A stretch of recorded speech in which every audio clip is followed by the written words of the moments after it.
So welcome. As you know, if you have any questions, you can pose them by writing them in the chat box or by just speaking your question.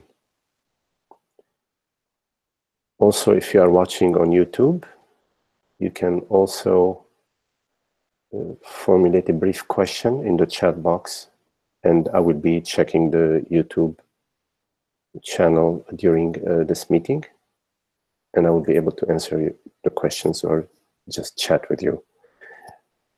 Also, there are a couple of questions that have been sent, and I will address them during this meeting.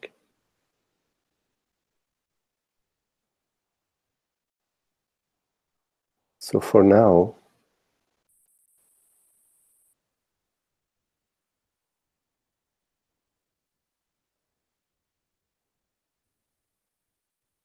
if we can turn our attention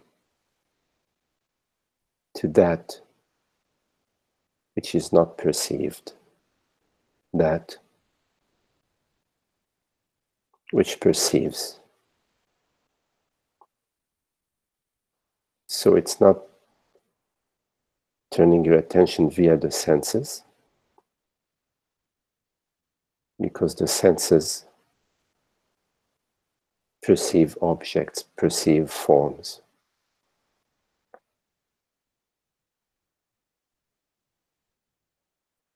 So it is turning the attention towards itself,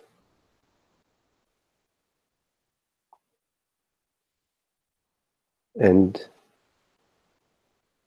in turning the attention to itself,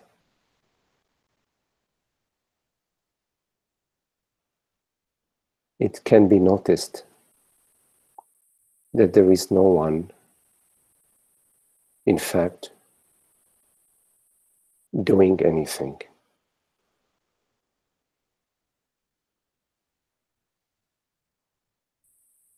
Attention naturally rests onto itself.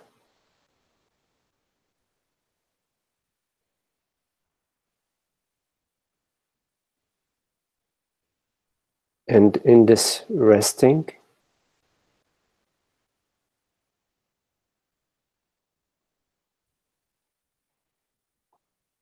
attention notices its emptiness,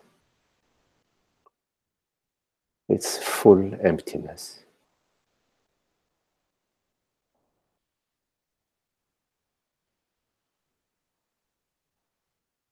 It's a full emptiness in that it is absent of objects. There are no objects in the face of attention that is resting as itself.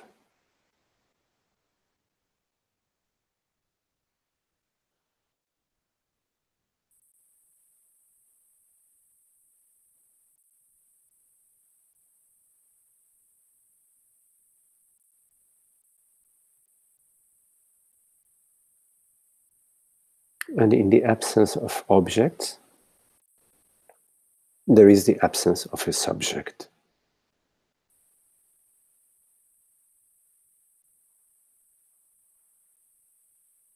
And the absence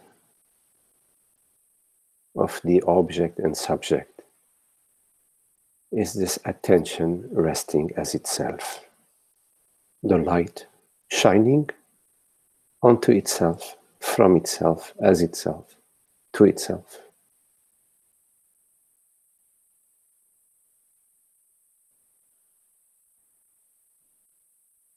And in that, there is no other and no person.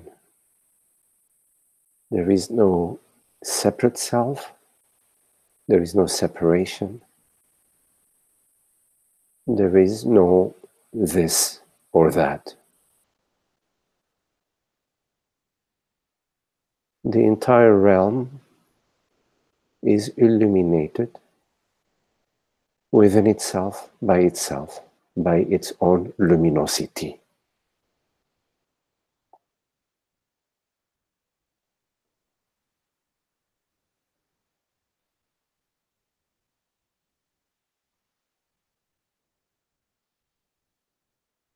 And in this luminosity, there is no coming and going. There is no here and there. There is no attaining or non-attaining. There is no ignorance or wisdom.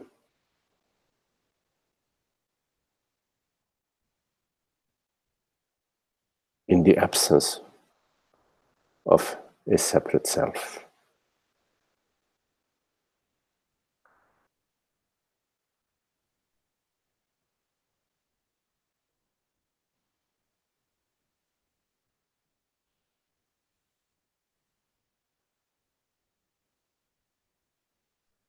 You can call it the transparency of being.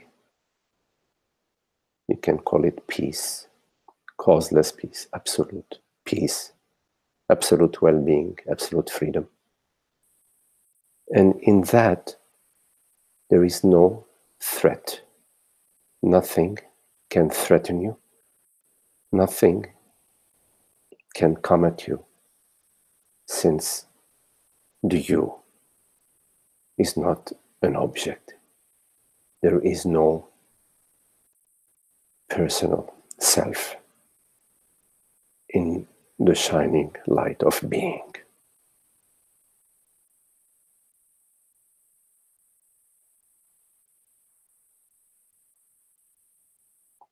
Whenever you're experiencing a sense of threat,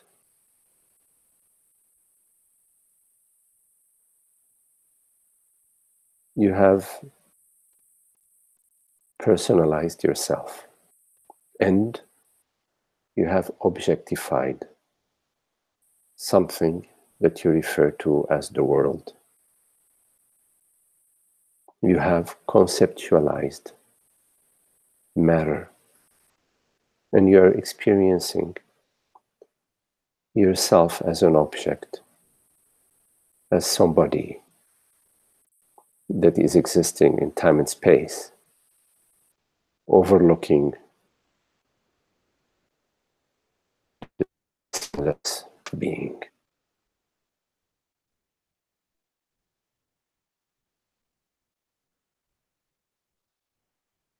There is no separation. There is no wise one or non-wise one.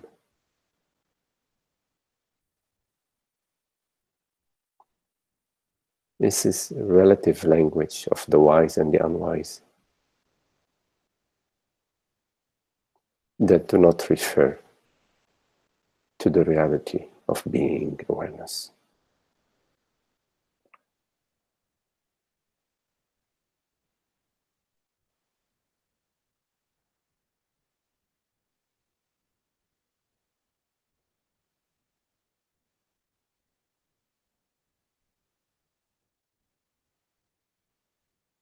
So you can rest as this not knowing being, not knowing the isness of being, in which there is no you resting, in which there is just the absolute being itself.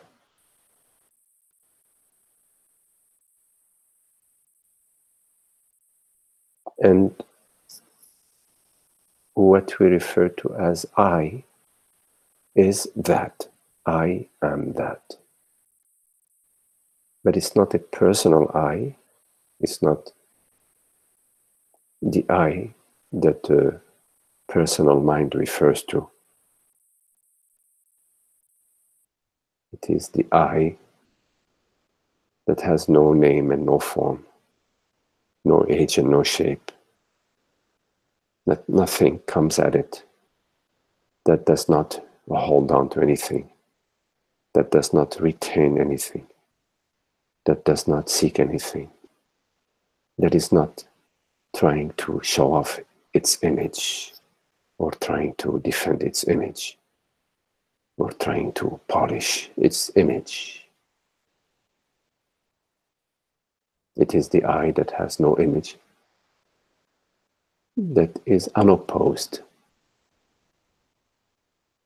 The reality that I am is unopposed. The reality of the I is unopposed.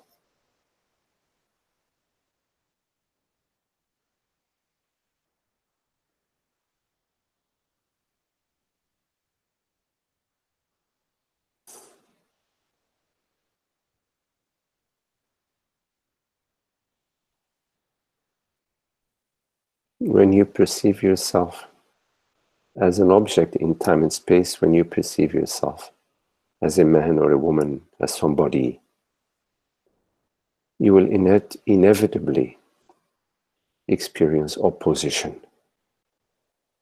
You will experience something that is threatening you, that may threaten you, that has threatened you, or that is threatening you.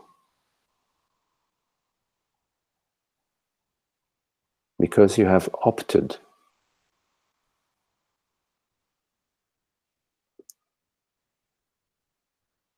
for the personal self, for a personality and a person and an object. You've opted to identify with some form, some conceptual form that now has invaded and infected your perception. And you will inevitably perceive some sense of threat, while in fact there is nothing that opposes the self. There is nothing that opposes the reality of being.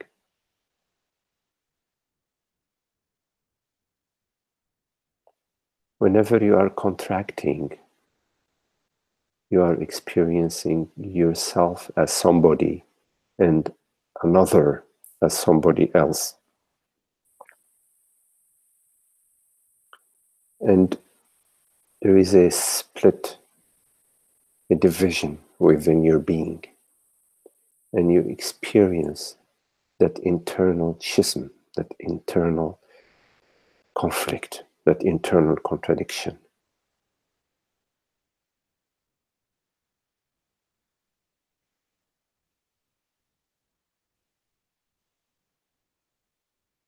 It is all empty. There is no reality to me versus you.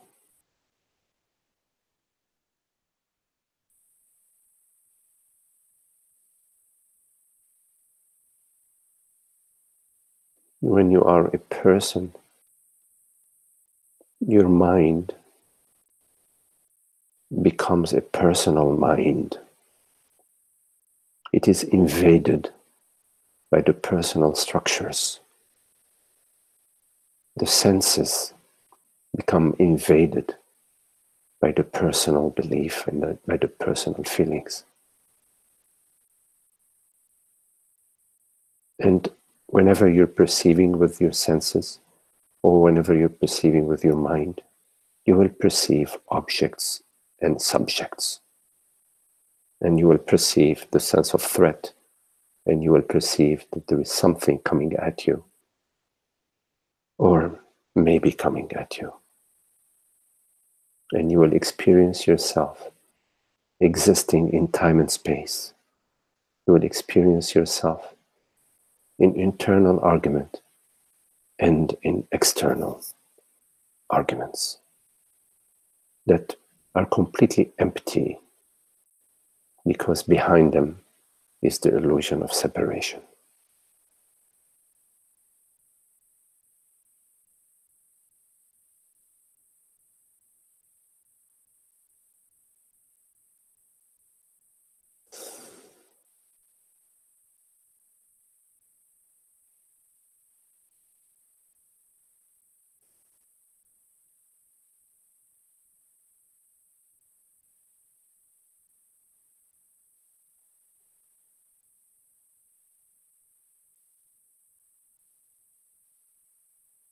Whenever you're perceiving images, You're perceiving from a subjective point of view, from a personal point of view.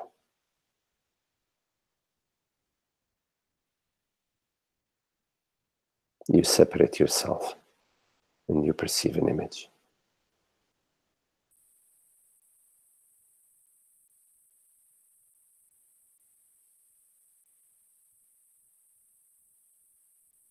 There is a perception that has no perceiver, which I mentioned in the title of this meeting, the apperception, which is not a perception.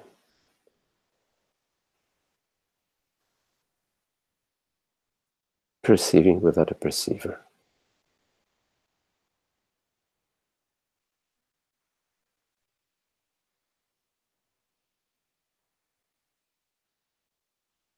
So you cannot say there is perception, nor can you say there is no perception. It's beyond that. It's the absence of separation,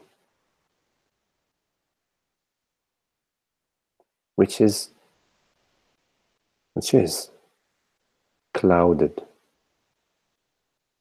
by the personal self, clouded by the personality, clouded by the thought that personalizes.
Okay, so if you have any questions,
any questions?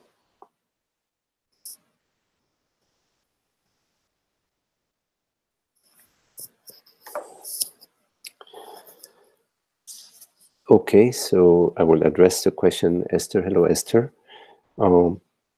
You're right, hi, Magdi. It's still difficult to be in the world and not of it, not to judge it.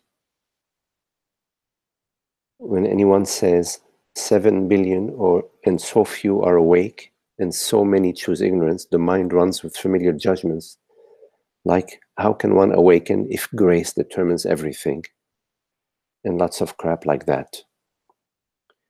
When contemplating, this is not an issue, but as soon as I turn to the world, the engines rev.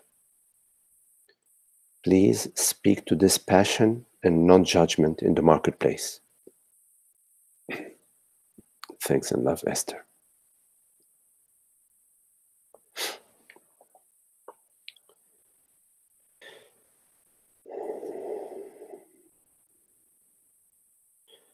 So, Esther, you're right. It is still difficult to be in the world and not of it, not judge it.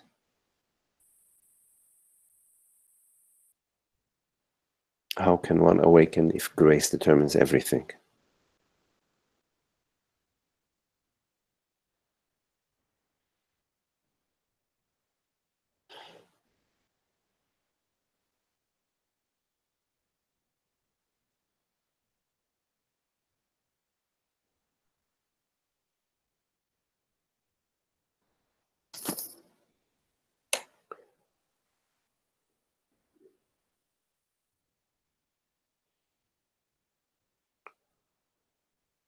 What is the you?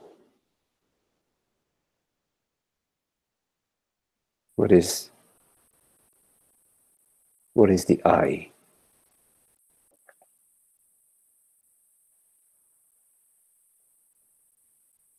It's really important to be with that question openly, because there is a default mode that is around the corner, which basically says, I am this or that.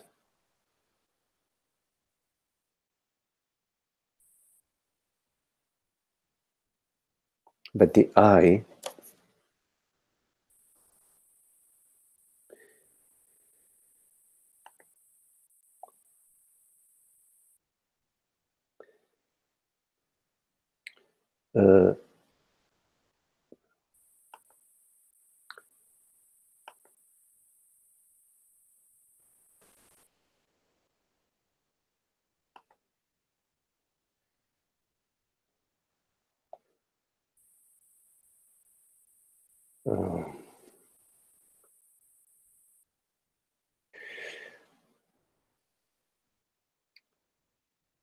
okay, Ananda, I saw your message on Messenger. I'm not sure if that's something you want me to address in the satsang, or I will just respond to it later in Messenger. So it's really important to be clear about the I. What do we mean by I? And this looking at this looking has to be fresh from moment to moment, because it's not sufficient to just on occasion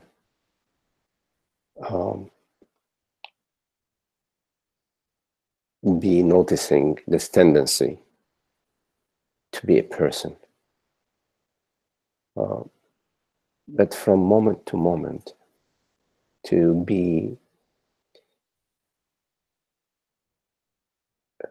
attentive, let's say, to be interested in what do I mean by I?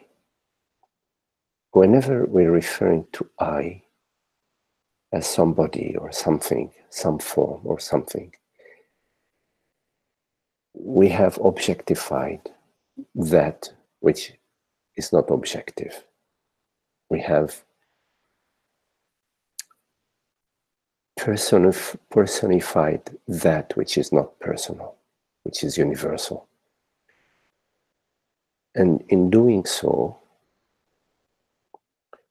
we will experience various thoughts, dualistic thoughts about the world, about people who are enlightened and not enlightened, about how people are behaving in the world, etc. You will experience a subject and an object. And whenever you perceive a subject and an object, you are in the illusion. Why? Because the true subject is all is everything. There is no separate subject and separate objects. When you look at your experience, which is always fresh looking right now, this moment, this does not mean thinking or remembering or recalling. It's a fresh looking. When you look freshly in this moment, you will notice that your perception and your sensations and your thoughts are intimate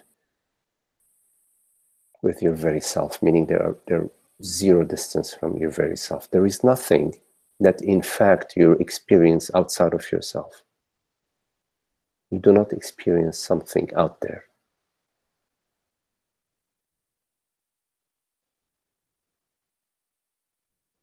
Reality is non-dual. There isn't somebody and somebody else, which is really beautiful because it means that there can be no opposition. And there is no need to seek what would you be seeking if all is I, if all is the self. What would you be criticizing if all is the self? The only way to criticize something is to separate yourself from it. And then you have good and bad. When you separate yourself, you separated your mind, you personified your body mind. And the way you personify it is via liking and disliking, meaning via pursuing or avoiding. Outside of pursuing and avoiding, it is not possible for you to personify yourself or to personify anything.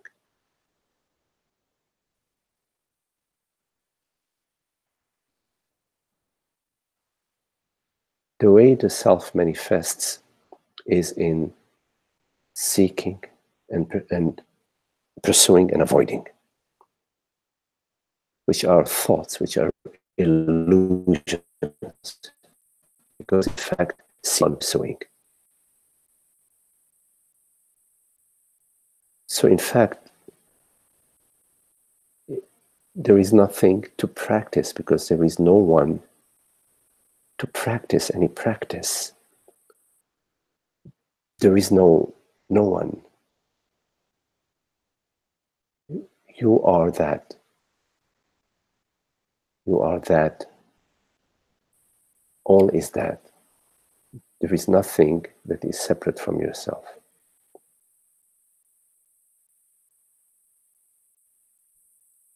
If you can come to a comprehension, complete comprehension of that, you will find that there is no one who has reached this comprehension. You actually dissolve in this comprehension. You disappear in this comprehension. And there is just this comprehension without anybody to comprehend it. So it's not even a comprehension in the common way we use the term, because we use the term comprehension in reference to somebody who has comprehended. So we are talking about a comprehension that has nobody to comprehend it. We must create a new word for that, to complicate things with more words. So you asked me, Esther, to talk about dispassion and non-judgment. You need to understand that the practice of dispassion, which is to remain as one is of course, like all practices, they are dream practices, meaning they are tools, they have no reality in themselves, but they serve a function in the dream to bring you the dream character. So we're bringing the dream character, imagine what that is, to the edge of the precipice. But in fact, there is nobody that is coming to the edge of any precipice, because in fact there is no reality to the dream character. Having said that, the practice of dispassion is the practice of recognizing the neutrality of presence, of consciousness, that consciousness is complete, transparent, completely translucent, and has no external passion. It's only, you could say, passionate about itself. It recognizes everything as itself, is itself, rests as itself, and is not stirred by the senses.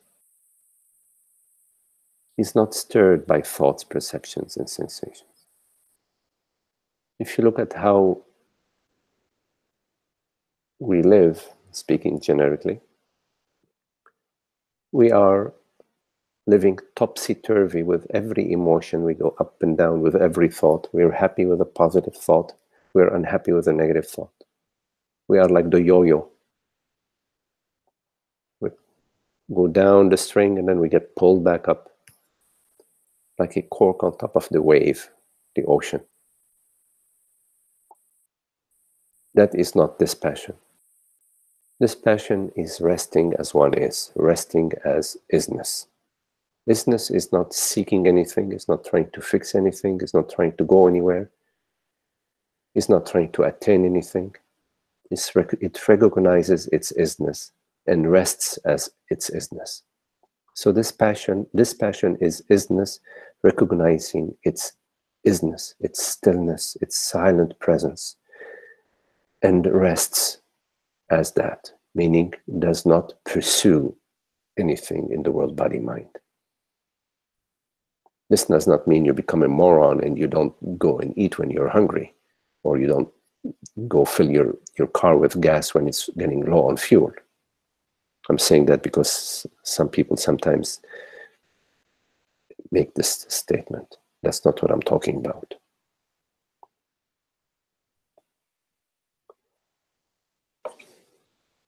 So this passion, non-judgment in the marketplace, it's very important to understand, Esther, that there is no marketplace. Or everything is a marketplace. There is, this experience, you can call it a marketplace, but when do you go to the marketplace? Aren't you ever presence now, presence at 2 o'clock in the morning, presence at 4 o'clock in the afternoon, presence when you're driving to visit a friend, presence when you're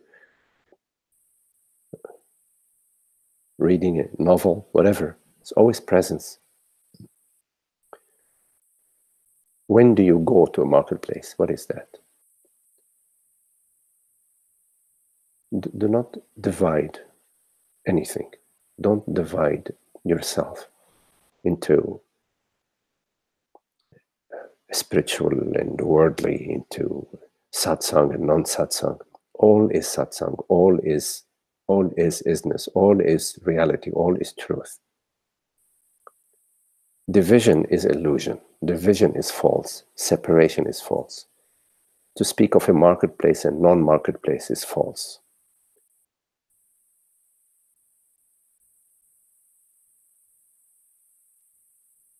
So as soon as you separate satsang from marketplace, that's a judgment already. You're asking how to be free of judgment in the marketplace. You already did a judgment. You've already separated something that's inseparable into this and that. Judgments always refer to me and another. Me as what? What is the me right now?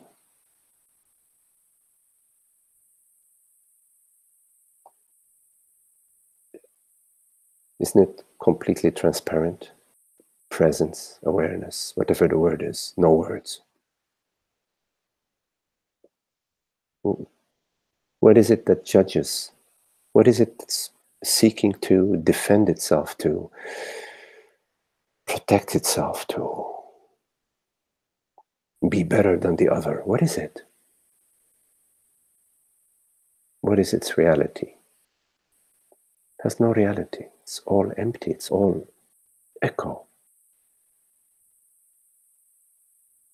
Can we just stay with that recognition? Meaning, notice that there is no separate self. There is nothing that is in need of protection. In fact, outside of the thoughts that arise that says, yes, you need to protect yourself from this and that.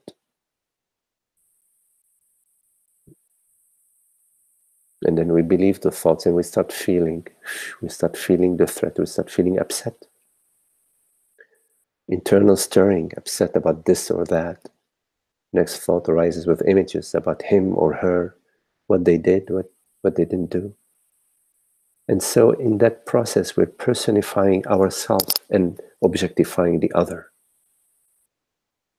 That's a judgment already.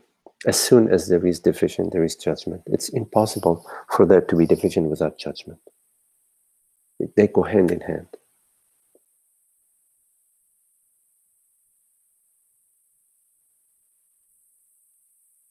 You cannot, as a person, be free of judgment. You have to be free of the person. But what is this you that is free of the person, or that needs to be free of the person? Consciousness is already free of the person. There is no person when it comes to consciousness. Only in thoughts and feelings there is a person. So what is it that needs to free itself from the belief that it's a person? Consciousness is already free of that. Can an illusion become free of an illusion?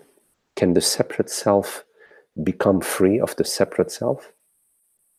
Of course not.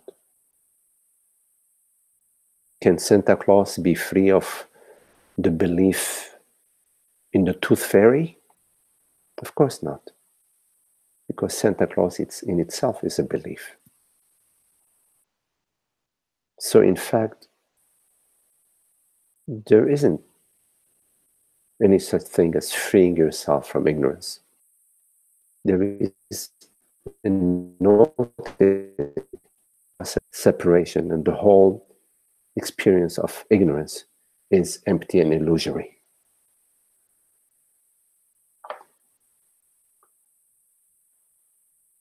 And in that seeing, there is no body that is seeing. It's the end of the somebody in that moment of seeing.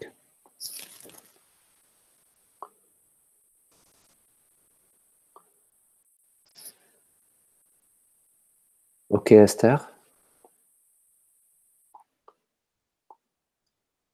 Thanks so much, Magdi. Thank you. Okay.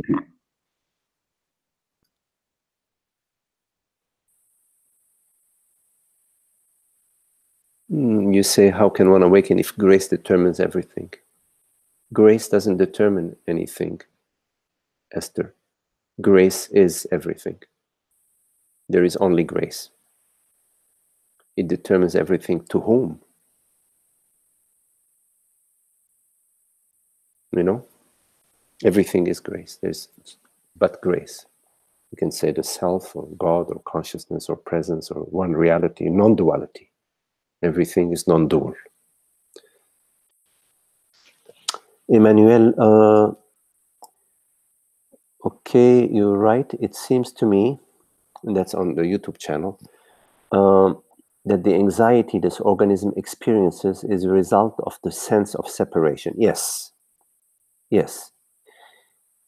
Yes, which is illusion. The sense of separation is a belief in being a separate self while there isn't a separate self. So the belief itself is illusion, and therefore the anxiety relates to the illusory self. So the anxiety itself is illusion as it relates to the illusory self. Yes. You continue, the sense of being a limited me, living in a dangerous and separate world where other separate and dangerous selves can hurt you, can hurt this one. Can you say something about it? Hugs from the snow. No. The snow. No. We're good for now. Yes. So, right. So, Emmanuel, as soon as you are imagining yourself to be a separate self, you will experience a contraction. It's a contraction is a neutral sensation in the body mind with the belief that I am a person. So that's what a contraction is. Contraction is a neutral sensation plus the me, Emmanuel, me, this person, me coming, me going, me, my past, my future, etc. As soon as there is a me, there is multitude others. There are some that applaud you and love you, and there are some that tell you, I'm going to get you. That will be your experience. So the experience of the personal self is happiness, unhappiness, happiness, unhappiness, happiness, unhappiness, or seeking, needing, lacking, desiring, wishing, hoping, regretting, comparing, analyzing, judging, etc. So what do you want me to speak about? You know it. I mean, there's nothing more to speak about it. You know that you are not the thoughts that arise to you. Because the thoughts that arise to you, they are like the weather, they come and go. And you know you are not the sensations that arise to you. Because the sensations also come and go. The only problem is when the thoughts arise, you don't want them, you fight with them, you argue with them.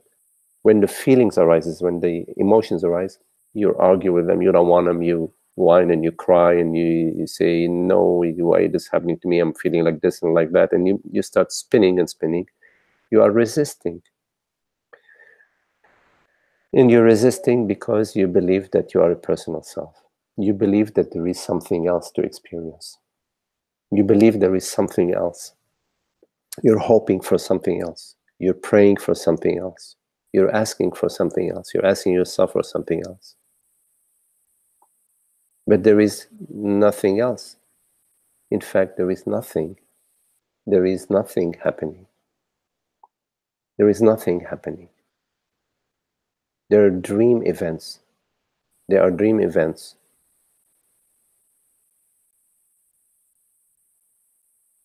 They appear to you very real because you believe that you are very real versus something else that is not real. There is a separate reality within your experience. And so when you're experiencing a separate reality, you will experience other realities that are coming at you, that love you or hate you, that are good for you or bad for you. So your mind is divided, while there is no division.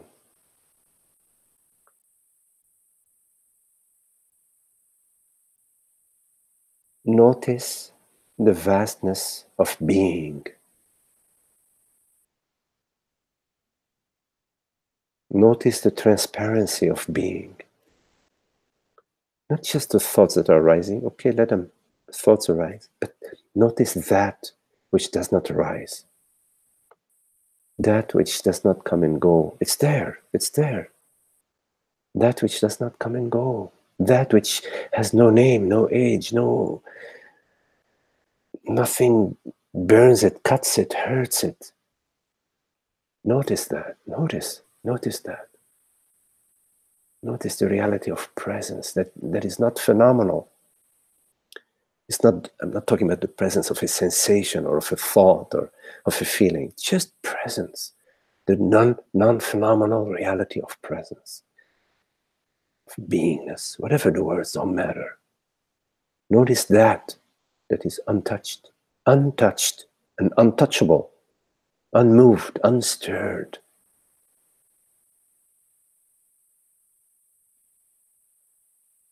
Notice the ocean.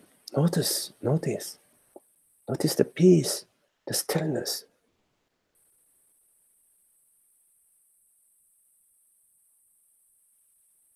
Relax in that, as that. Trust the love, trust the peace, trust the happiness, trust that is not divided, that is non-dual. It's there.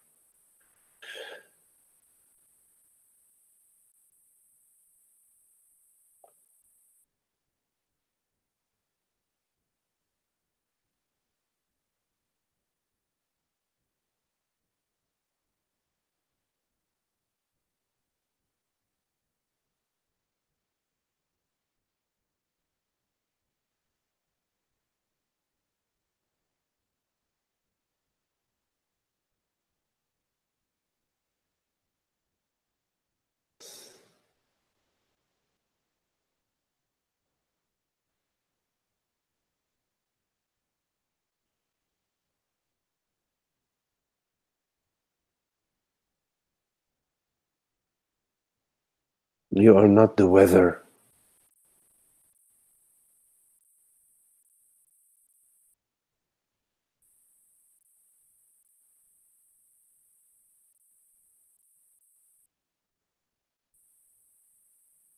You are not something that arises, something that is happening.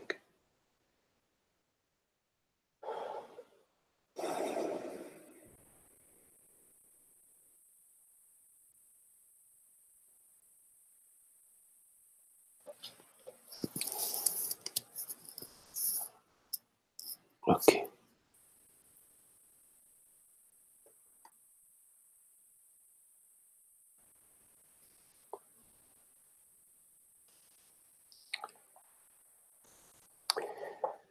Any questions?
Hi, Magdi. Hello, Holly. Hey. So I just wanted to double check my understanding with something, which is that when things come up associated with the me, anxiety, separation, these sort of things, that the approach really is just to not fight with them, to not push back against them, to allow them to storm, and in a deeper way being in touch with the stillness. Yes, you could say that, Holly, but also what is it? Who is it, or what is it that is doing any of this? What is it that is separating itself from what is arising and applying the right applications, the right tools? It's a good question. It's a good question. Because, in fact, when we're not separate from anything that arises, what is coming at you? What is coming at you? It's not, nothing is coming at you from outside of yourself. So if there is an intimacy, recognizes intimacy. So in fact, there is nothing happening but some internal weather. Yes? And the internal weather is not separate from yourself. And this internal weather, so there isn't an actual threat. There isn't an actual external anything coming at you. And this internal weather is arising in the space of awareness, which is intimate with what is arising because it's not separate from you. So in fact, you could recognize or say that awareness, the space of awareness, is taking on the form of weather, internal weather at this very moment. But it's never experiencing any real threat. Mm. And what is it that within all of this is saying, no, it shouldn't be like this. No, I shouldn't experience that. Something is standing apart from that, or something is arising. Even within that, what is it that's arising that is saying, no, it should not be this way? It's just a good question. Just to sort of also be looking at. Yeah. And yes, you're correct about what, in your initial part of your question, well, your entire question actually, to recognize that there is a space of stillness and presence and beingness that it's there. It recognizes itself. It's right there. And in the midst of all, it's like the wide open sky and the clouds. Yes, there are clouds, but the wide open sky doesn't even see clouds. It's just everything is the wide open sky, including the clouds. So it's this belief and feeling that there is something that is at stake, that there is something that is at risk. There is something that is threatening me. Whenever there is that experience that there is something that is threatening me, we find ourselves exerting some sort of defense, to protection. We want to protect ourselves. But the question at the same time that we could be asking ourselves as we're noticing this is, what is it that is protecting what? What am I protecting myself from if, in fact, my experience, everything that I'm experiencing, is intimate with myself? What is it that is really being threatened? I don't know. So I ask myself that question. What is it that is experiencing the threat? So I'm wondering, what is it? So you may find that when you look at this question, you may find that there is some image of yourself, maybe a vulnerable image or an image that can be affected by something else. There's some sort of image, and of course a feeling too within yourself, that there is something outside of yourself that can hurt you, that can harm you. Yeah. And I'm not talking about the body. Of course, the body, you're not going to stand in front of a truck. You're going to step. There is an intelligence within the body. You're not going to starve yourself when you're hungry. The body, when the body needs to be fed, it makes sense to feed it. That's not what I'm talking about, right? I'm talking about this psychological sense of separation that comes hand in hand with a sense of lack or threat. So it's good to be looking at, to be wondering about that, like not talking about denying it, but to be looking into it, to be asking oneself, what is it? What is that? How real is that? What, am I going to live the next 5,000 years with that? I mean, let me look at it and see its emptiness. It's really empty. It's like we are scared from a shadow that looks like a Dracula, you know. So we are afraid because, but then when we see it's a shadow of a bush or a shadow of a tree or a shadow of some, you know, some object, we realize, oh, what a relief, right? I mean, Right. so yes, it is noticing the stillness, noticing the vastness, noticing that there is a dimension within our experience that is untouched by whatever arises. And we can see that, you know, as we keep turning our attention to that which is real, which is not like a thought or an image or a memory, which is not phenomenal, the awareness or consciousness, whatever, the word don't matter, the name doesn't matter. But just to notice that there is an aspect to your experience that is completely untouched and unthreatened. And of course, there are images that feel threatening, because we're not trying to deny the images or the feelings that are arising. But it's also recognizing that there is a dimension that is completely untouched. And then you may notice that the images that are scary, they relate to the belief in being a separate self, an individual, that being a woman or a man or somebody who is in time and space, an object in time and space. And when you objectify yourself, even whichever way you objectify yourself, even a great doctor, great whatever, you have separated yourself, and you've separated yourself from others and from the world. So there is a mutual arising of the personal thought, the I thought, and the me feeling from the world and others. And then there is good people, bad people, good events, bad events, a good world, a bad world, and you're always experiencing this instability of the limited personhood.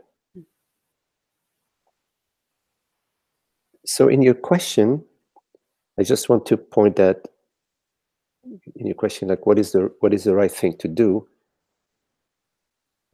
Be watchful within this question. Who are you trying to protect? Who are you trying to bring closer to enlightenment? Mm-hmm.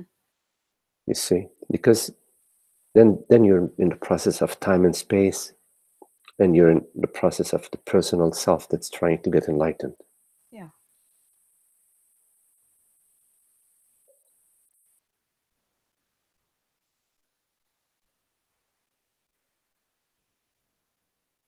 So this whole process of hope and wishing and trying and seeking, and you have to also be aware of that's part of what we refer to as a personal self. That's part of the separation.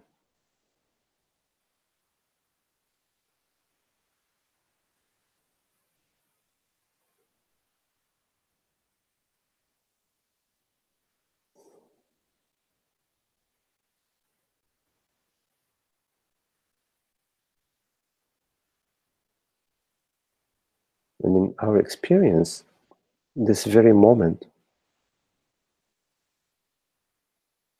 there is a transparency, and we are this transparency. The I refers to this transparency. It's not a great person or a wise person or anything like that. It has no name, no age. Nobody can own it, but it's there. There is the transparency, and it's available to all of us to notice that. We notice that, oh, yes, I refers to this transparency. And it's not a personal transparency. There's no person to it. There's no No owner of it. Thank goodness. Trump doesn't own it. Not that you guys, little team. Goodness.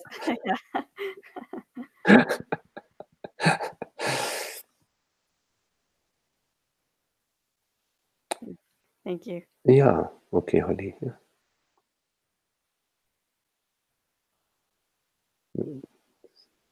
So it's available to us, available to itself. It's available to us, available to itself every moment, anytime. I mean, and it's not in time, of course. It's not in time.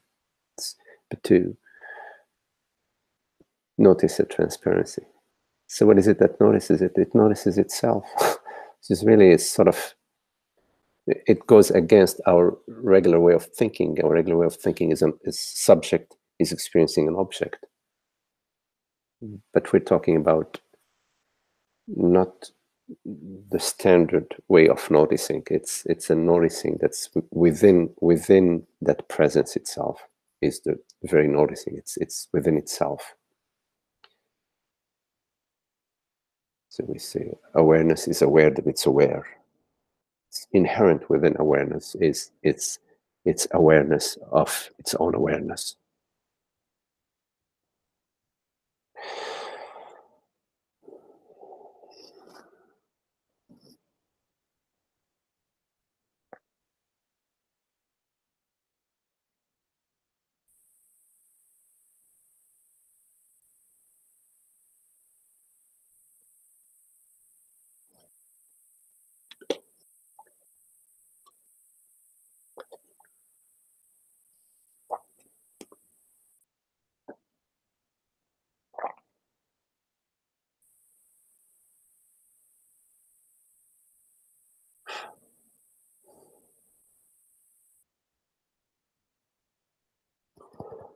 Any questions?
Hello, Kristen. Yes, I see your question.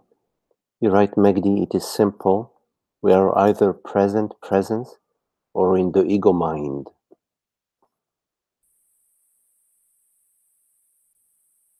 Yes. We are either presence, or in the ego mind.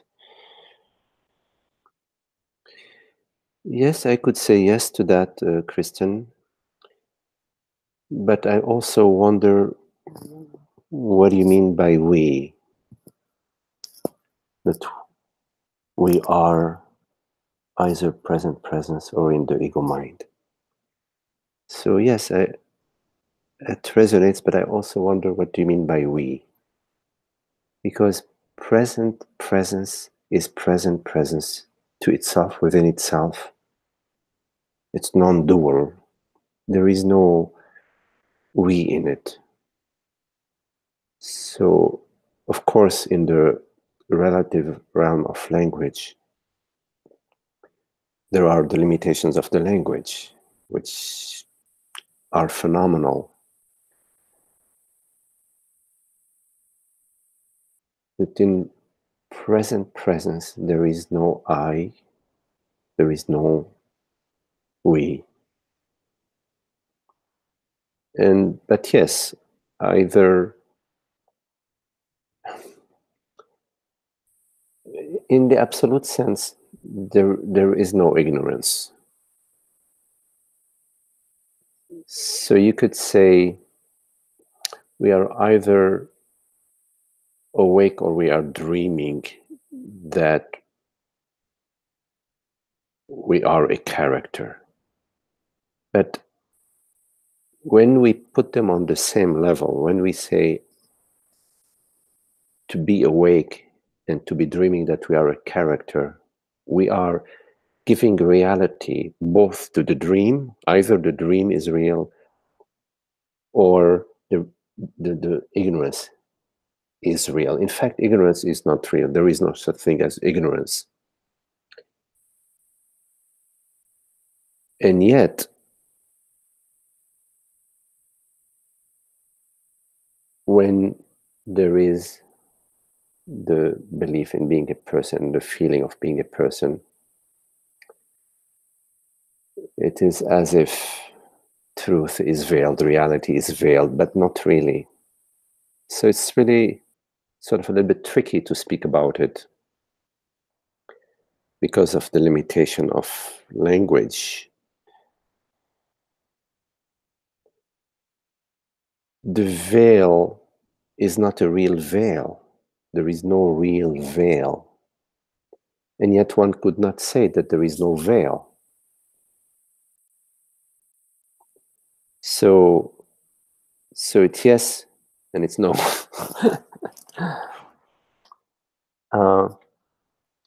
Kristen, you said, I rephrase it, there is either presence or the ego mind.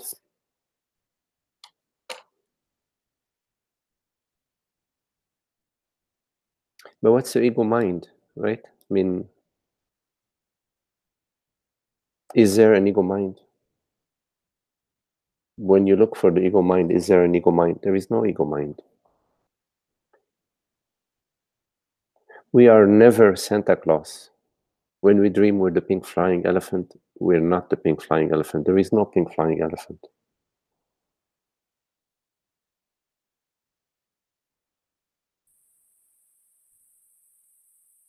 So the ego mind is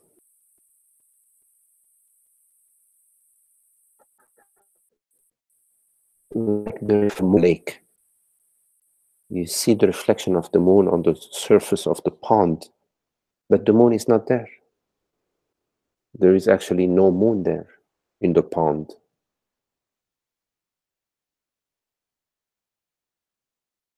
And there is no actual separate self that is believing that it is a separate self. It's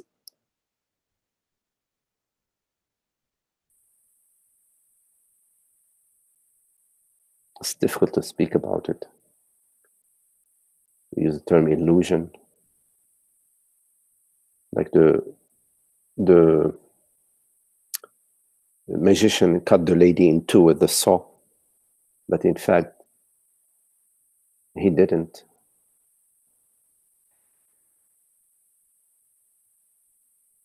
So I would say only the self is real. All is the self. There is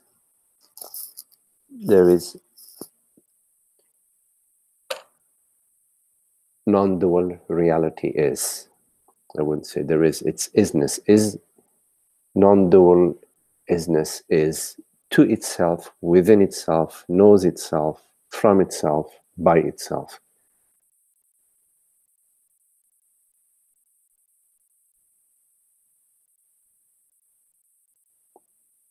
So in a way, we are right now having a dream conversation, in that there is no separate somebody talking to somebody else. that I am thou and thou is I.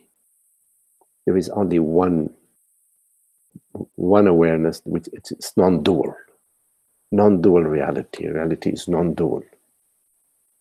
So when we perceive or experience that we are having conversation, two separate people are having conversation together, it's true in the relative sense, in the dream sense, in the mind sense. And I'm not denying that, but I'm just pointing that it's a dream conversation. It's in the dream, and it has its purpose and its function, because somehow it's as if you're in your night dream and somebody is whispering to you to wake up. And when you wake up, you find there was nobody whispering to you,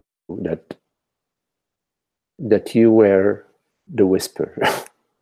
Something like that. There isn't somebody else that's whispering to you. It's a little bit tricky to talk about, but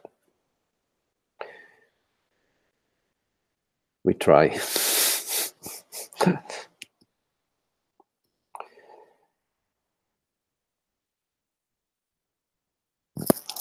And thank you, Kristen. Nice chatting with you. This virtual realm.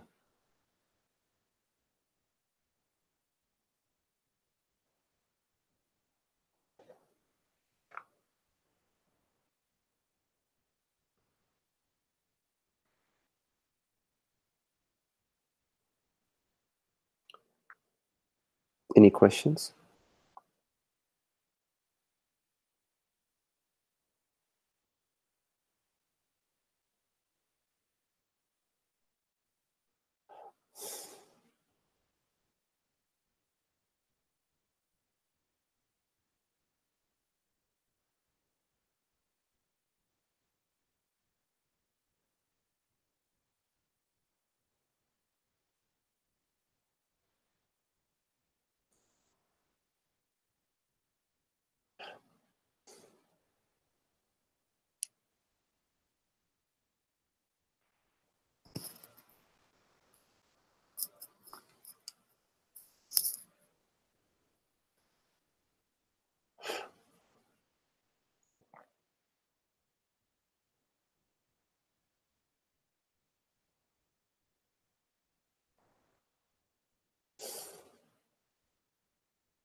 Hello, Maria.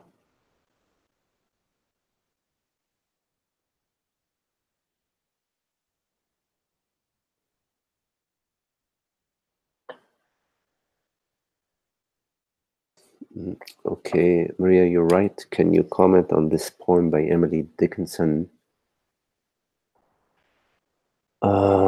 This consciousness that is aware of neighbors and the sun will be the one aware of death, and that itself alone is traversing the interval experience between and most profound experiment appointed unto men. How adequate unto itself its properties shall be itself unto itself, and none shall make discovery. Adventure most unto itself, the soul condemned to be, attended by a single hound, its own identity. Wow.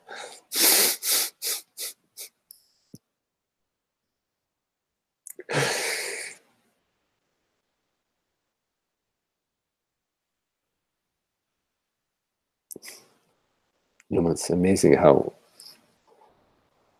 poems, certain poems can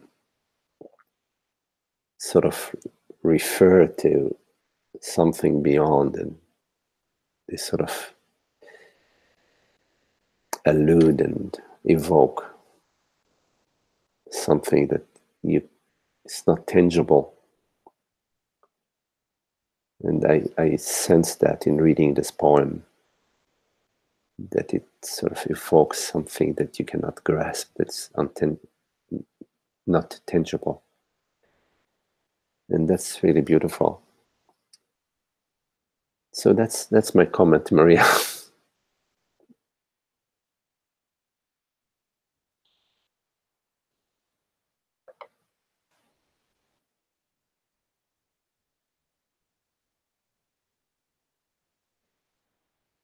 Sort of takes you within the words, it takes you between the words, you know. It's like a floating between the words, some sort of space that's undefined. Anyways, that's how I experienced this poem.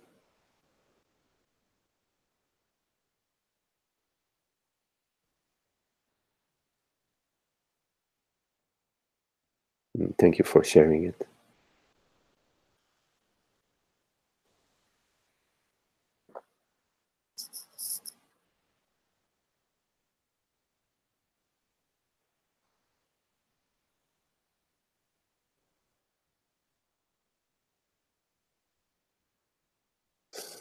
Maria typed a little more at the bottom, Magdi. Oh, okay. Thank you, Fali, without my glasses. So, Maria, you wrote, yes, thank you, not tangible, not graspable, undefined space. Is this how you experience awareness? Yes, I would say that yes.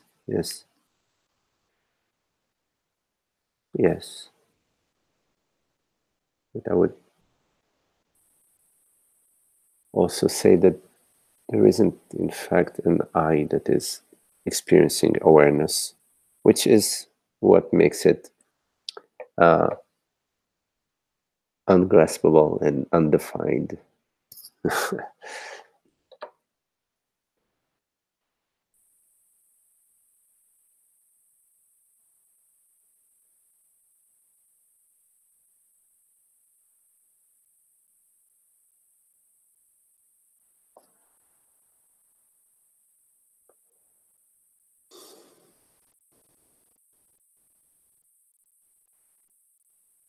Hello, Ananda. You write, very nice session. Thank you. Very sweet. No question here, but much appreciation for our many good talks. Yes, very lovely, Ananda.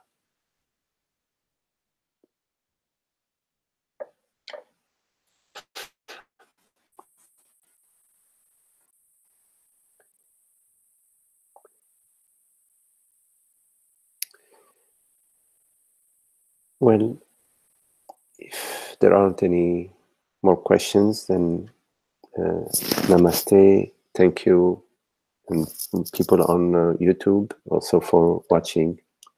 Very lovely to be with you, and we'll see you on Sunday. There will be the group meeting here, and in part it will be both online and also with live attendance. Namaste all. Thank you.